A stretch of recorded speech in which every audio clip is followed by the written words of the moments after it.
कर भूषण राम बनाए, निज कर भूषण राम बनाए, निज कर भूषण राम बनाए। एक बार चुन कुसुम सुहाए, एक बार राम जी अपने हाथों से पुष्पों को तोड़ा और पुष्पों को तोड़ने के बाद उन पुष्पों से स्वयं अपने हाथों से आभूषण बनाया। किसके लिए बनाया? माता सीता के लिए बनाया। और केवल बनाया ही नहीं, हाँ सीता ही पहिराए प्रभु सादर, सीता ही पहिराए प्रभु सादर, सीता ही पहिराए प्रभु सादर, सीता ही पहिराए प्रभु सादर। बैठे फटक शिला पर मादर, बैठे फटक शिला पर मादर, बैठे फटक शिला पर मादर, बैठे फटक शिला पर मादर। उन आभूषणों को राम जी ने केवल बनाया ही नहीं, उनको अपने हाथों से माता सीता को पहनाया। जब राम जी ये लीला कर रहे थे, उसी समय पर आकाश मार्ग से देवराज इंद्र का पुत्र जयंत ने ये भगवान की ये लीला को देखा और उसके मन में भगवान को लेकर के संदेह आ गया, शंका आ गई। उसको लगा क्या ये वही पराक्रमी ब्रह्म है जो निर्गुण रूप से सगुण रूप में आए हैं? अगर ये ब्रह्म होते तो ऐसे मायावी लोगों की तरह व्यवहार न करते कि अपनी पत्नी के लिए आभूषण बनाते और उसको अपने हाथ से पहनाते। ये ब्रह्म नहीं है। अगर ये ब्रह्म है तो आज मैं इनके पराक्रम की परीक्षा लूंगा।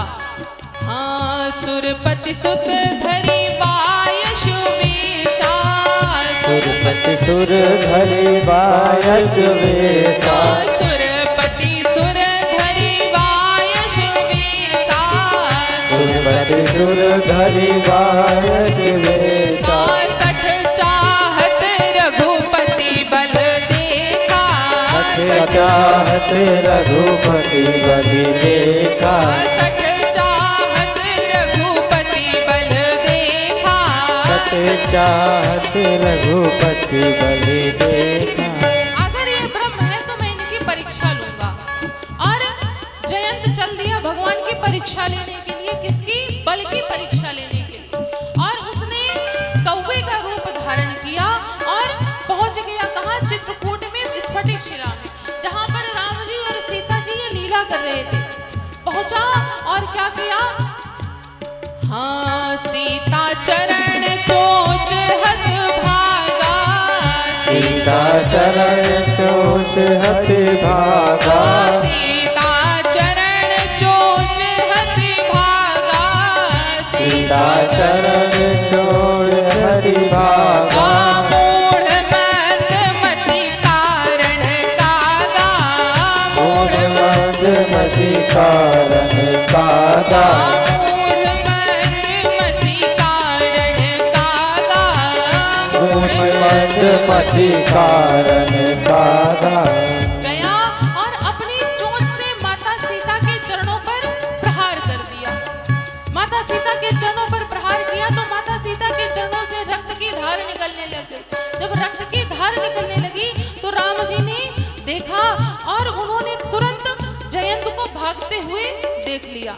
राम जी समझ गए कि ये कोई साधारण कौवा नहीं है, ये देवराज इंद्र का पुत्र है जयंत और ये मेरी बल की परीक्षा लेने के लिए आया है, तो आज मैं इसको अपने बल की परीक्षा दे ही देता हूँ। उन्होंने क्या किया कि जिस तिनके से माता के लिए आभूषण बना रहे थे, जिसमें पिरो रहे थे, उसी तिनके से एक बाण बनाया और एक धनुष बना करके जयंत के पीछे छोड़ दिया।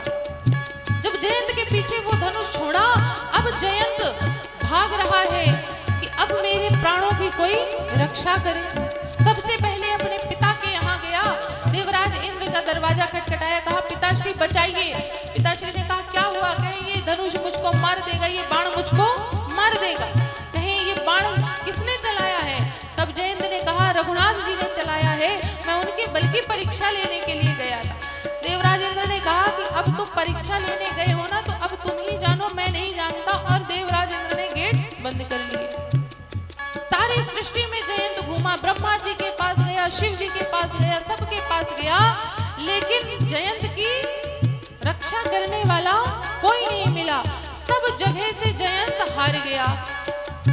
जब जयंत हार गया, भाग रहा है जयंत, उसी समय पर आकाश मार्ग से कौन चला आ रहा था?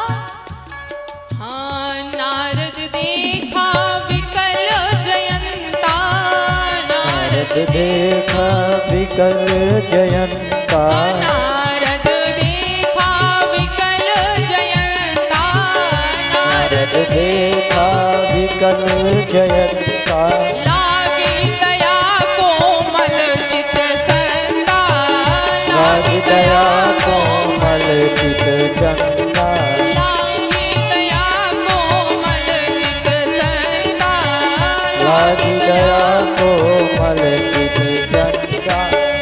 आकाश मार्ग से नारद जी चले आ रहे थे, नारायण नारायण करते हुए। जयंत को देखा, जयंत ने कहा, मुनि मुझे बचा लीजिए। नारद जी ने कहा क्या हुआ? कहीं ये राम जी का बाण मेरे पीछे लगा हुआ है, ये मेरे प्राण ले लेगा। नारद जी ने कहा, तुमसे बड़ा मूर्ख मैंने आज तक नहीं देखा। एक बात बताओ, अगर इस बाण को मारना होता ना, तो जब तुम अपने पिता के यहाँ रुके तब मार देता, ब्रह्मलोक गए तब मार देता, लेकिन तुमने शायद ध्यान नहीं दिया कि जब तुम रुक जाते हो तो वो बाण भी रुक जाता है। तुम किस लिए गए थे? परीक्षा लेने के लिए ना भगवान की, बल की परीक्षा लेने के लिए गए थे। तो ये भगवान ने तुम्हें मारने के लिए बाण नहीं छोड़ा है, ये अपने बल की परीक्षा दी है भगवान ने। जयंत ने कहा कि नाथ, अब इस बाण से मुझको आप ही बचा सकते हैं। नारद जी ने कहा कि इस बाण से मैं भी तुमको बचाने में असमर्थ हूँ, क्योंकि देखिए, कोई किसी को कितना परेशान करे और भगवान की शरण में पहुंच जाए तो भगवान उसकी रक्षा करते हैं, लेकिन जो भगवान से ही पैर ले ले, उसकी रक्षा भला संसार में कौन करेगा? और तुमने तो भगवान की ही परीक्षा लेने के लिए गए थे, इसलिए तुम्हारी रक्षा केवल एक व्यक्ति ही कर सकते हैं। कौन? स्वयं राम जी। नारद जी ने कहा, एक काम करो, तुम उन्हीं के पास जाओ जिनकी बल की परीक्षा लेने के लिए तुम गए थे। हाँ, पठवा तुरंत राम पहता ही, पठवा तुरंत राम कहता है, ये पठवा तुरंत राम पहता ही, पठवा तुरत राम कहता है, कहसि पुकारी प्रणत हित पाही, काह तुकारी रहत हित पाही, कहसि पुकारी प्रणत हित पाही, काह तुकारी रहत हित पाही। नारद जी ने कहा, एक काम करो, अब तुम उन्हीं की शरण में जाओ, वही तुम्हारी रक्षा करेंगे। नारद जी से जयंत ने कहा कि महाराज, आप मुझको मरवाने का पूरा विचार बना करके आए, मुझको भला राम जी छोड़ने वाले हैं अगर मैं उनके सामने पहुंच गया? नारद जी ने कहा, एक काम करना, जब तुम जाना ना तो कह देना कि मुझको नारद जी ने भेजा है, आप मुझे अपनी शरणागति प्रदान करिए तो वो तुम्हें क्षमा कर देंगे।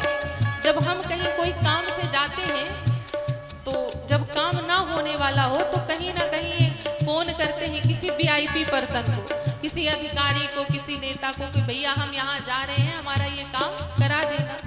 तो जब वो पहुँचता है तो कह देता है कि भैया हम नेताजी के आदमी हैं, हम मंत्री जी के आदमी हैं, हम इस अधिकारी के आदमी हैं, तो काम थोड़ा जल्दी हो जाता है। इसलिए नारद जी ने कहा कि तुम बता देना कि मैंने भेजा है। जब एक संत का माध्यम बन जाएगा ना तो भगवान जल्दी तुमको क्षमा कर देंगे। जयंत ने कहा ठीक है, मैं जाने को तैयार हूँ। गया जयंत और भगवान के सामने लेट गया और कहने लगा, मुझको क्षमा कर दीजिए महाराज, मुझको क्षमा कर दीजिए भगवान, मुझसे बहुत बड़ी भूल हो गई। उसी समय पर राघव जी ने कहा कि तुम मेरे बल का पराक्रम देखने के लिए आए थे ना, तो बस मैंने तो तुमको अपना पराक्रम दिखाया है, तुम भयभीत क्यों होते हो? अब ये बताओ मैं अपने पराक्रम में सफल हो गया कि नहीं? कहने लगे महाराज मुझको और शर्मिंदा मत करिए, मुझसे बहुत बड़ा अपराध हो गया। राम जी ने कहा कि देखो अब ये बाण निकला है तो कुछ कुछ तो इस बाण को करना ही पड़ेगा। तब राम जी ने यहाँ पर क्या किया, सुनि कृपाल अति आरत बानी, सुनि कृपाल अति आरत बानी, सुनि कृपाल अति आरत बानी, सुनि कृपाल अति आरत बानी, एक नयन करी तजा भवानी, एक नयन करी तजा भवानी, एक नयन करी तजा भवानी, एक नयन करी तजा भवानी, सुनि कृपाल अति आरत बानी, एक नयन करी तजा भवानी। राम जी ने यहाँ पर जयंत की एक आंख पर उस बाण का प्रहार किया, जिससे कि जयंत की एक आंख फूट गई और एक आंख ही बची। और आज भी कहते हैं कि कौओं को केवल एक ही आंख से दिखाई देता है, एक आंख से नहीं दिखाई देता, एक ही आंख से उनको दिखाई देता है। यहाँ पर राम जी ने जयंत को क्षमा किया और एक नयन कर छोड़ दिया। अब जयंत पुनः अपने स्थान गया।